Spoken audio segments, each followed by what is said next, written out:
Dream home came true. Congratulations to Mr. and Mrs. Briones. Itong bahay po ay kinontrata po ito ng isang kontraktor at sa halaga po nitong bahay ay napakaganda na po ng nagawa. Fully furnished po itong bahay, kasama na po dito ang fence at saka gate.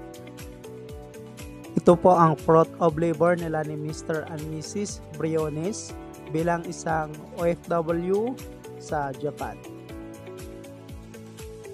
House floor plan, may sukat po itong width na 9 meter, length naman po na 10 meter. Mayroon po itong extension sa dirty kitchen ng 4 by 9 meter, 126 square meter total floor area with 3 bedrooms and 2 toilet and bath, with garage, terrace, living, dining at saka kitchen. Ito po ang area site, lot area, nilagyan po ito ng bakod. Sa pagbuo po ng bahay, nakakontrata po ito at kasama na po dito ang bakod at saka gate nito.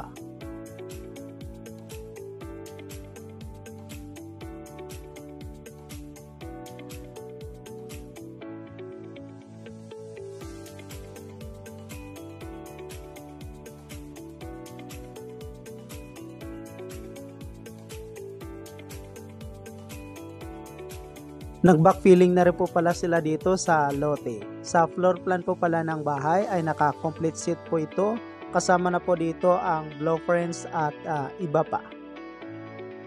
Floor plan, blueprint, naka-include na po ito sa kontrata sa pagbuo po ng bahay.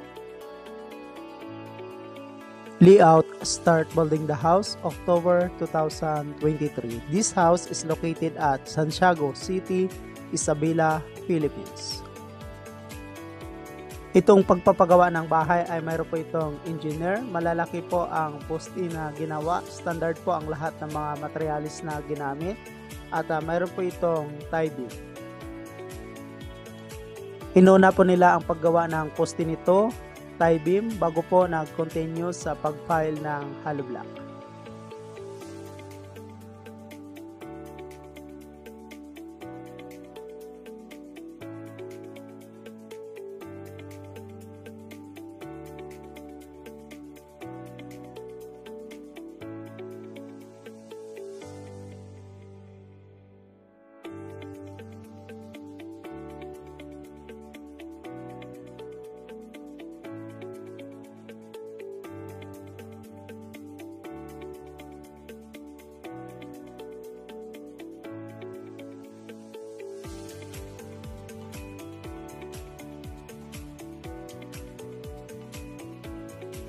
Installation steel trusses, gumamit po sila dito ng C-channel at saka zipperless.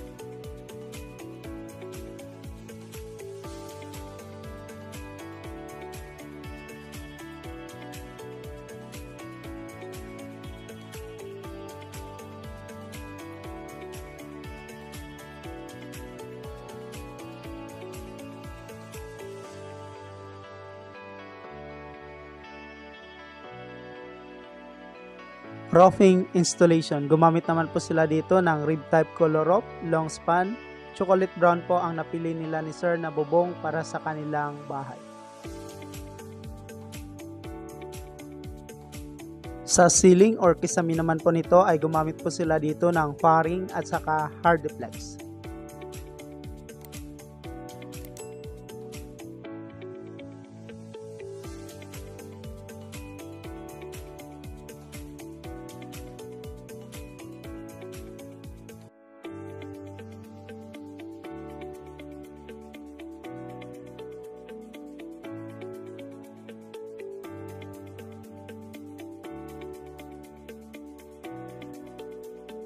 Ito po ang pag-flooring sa loob ng bahay. Nilagyan po ito nila ng gravel at saka rebar para mas matibay po ang flooring nitong bahay.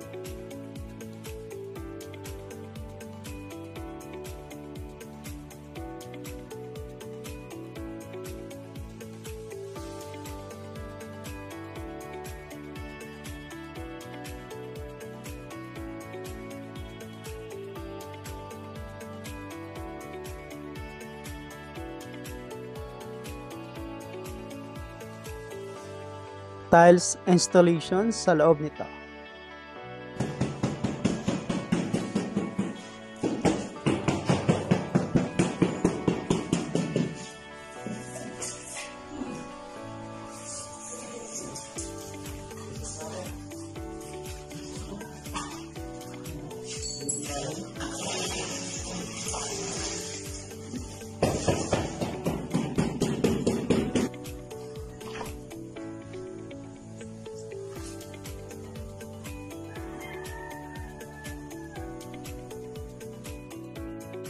Nagsimula na rin po sila dito mag-skim coat para po sa loob at labas ng bahay.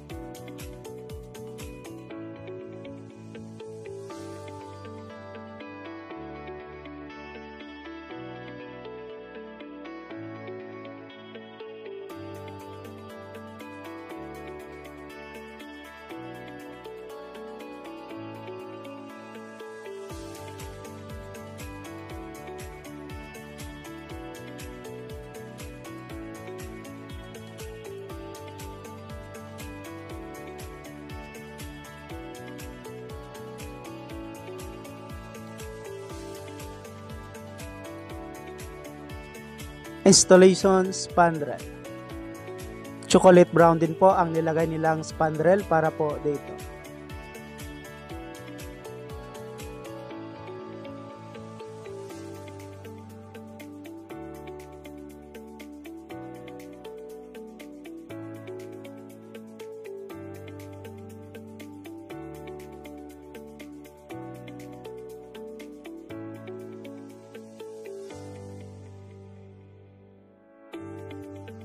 Ito po ang toilet and bath, naka-tiles po ito mula baba hanggang ceiling nito.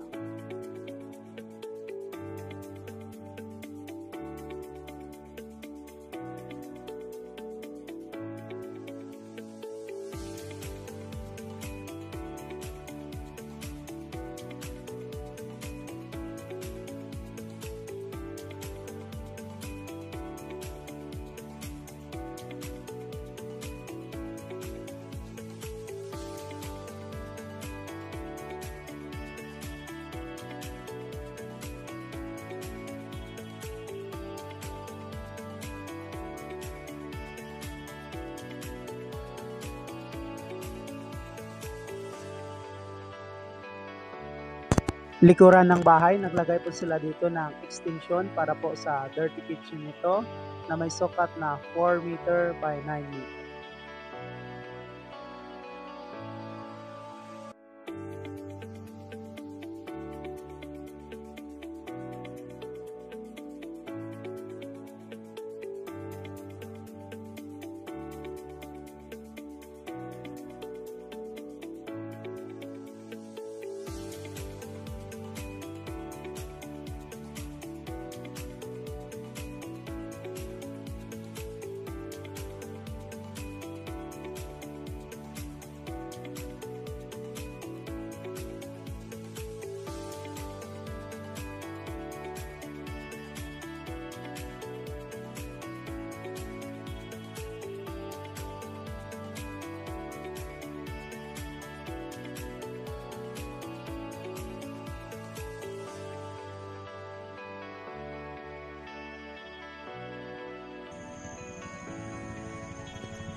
Itong bahay po ay kinontrata po ito ng isang kontraktor at ang nagkontrata po nito ay walang iba kundi si Sir Noel Aspa.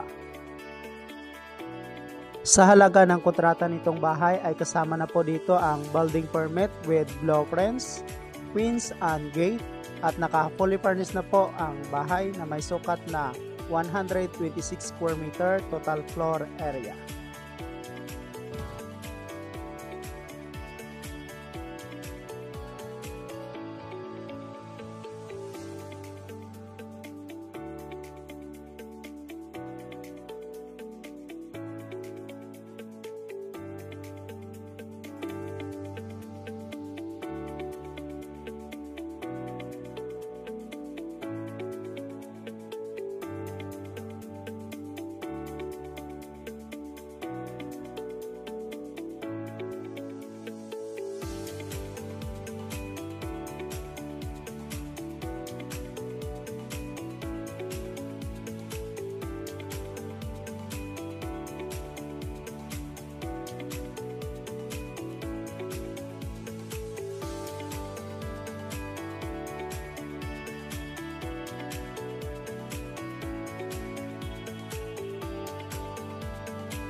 Gwapo pala ng bahay ni brother eh.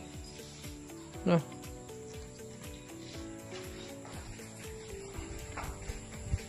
Ayun o.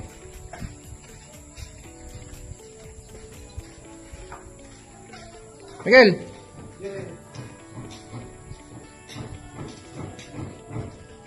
Gwapo pala ng bahay talaga. Luwang din ng garahe, no?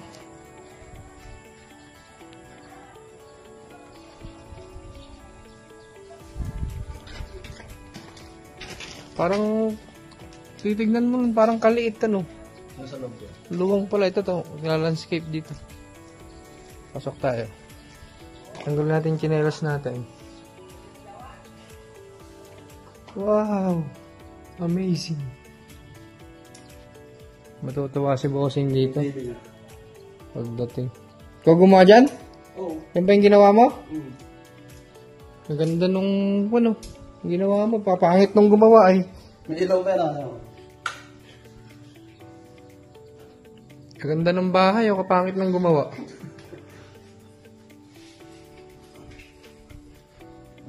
Grapo. Tangina, bahay ng mayaman ay. Wala ako to. Ano? Ano to, CR?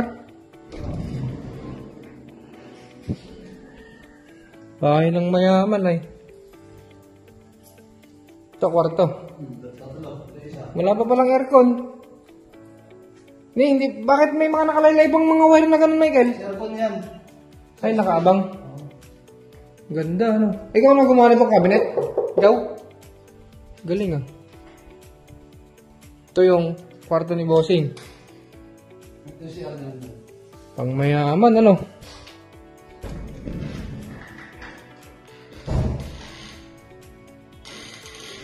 Pang mayaman, ano?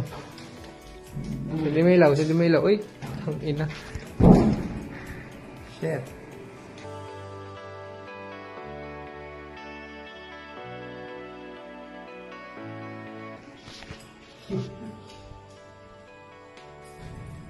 Ayot. Bahay ng mayaman, ano? Ito po pala sila ni Sir at Ma'am, Mr. and Mrs. Briones. OFW po sila sa Japan at sa ngayon ay resident na rin po sila sa nasabing bansa. Nagtutulungan po sila upang may pagawa po itong pinapangarap nilang bahay. Congratulations again to Mr. and Mrs. Briones. Building the house contractual, nagkakalaga po ito ng 2.5 million pesos or katumbas na 50,000 US dollar with labor. Congratulations again to Mr. and Mrs. Briones. Japan OFW from Isabela, Philippines. Thank you so much mga ka-OFW. Kung nagustuhan nyo itong video na to, please subscribe na sa Randy Yero YouTube channel. Please don't forget to hit bell button for our latest updates.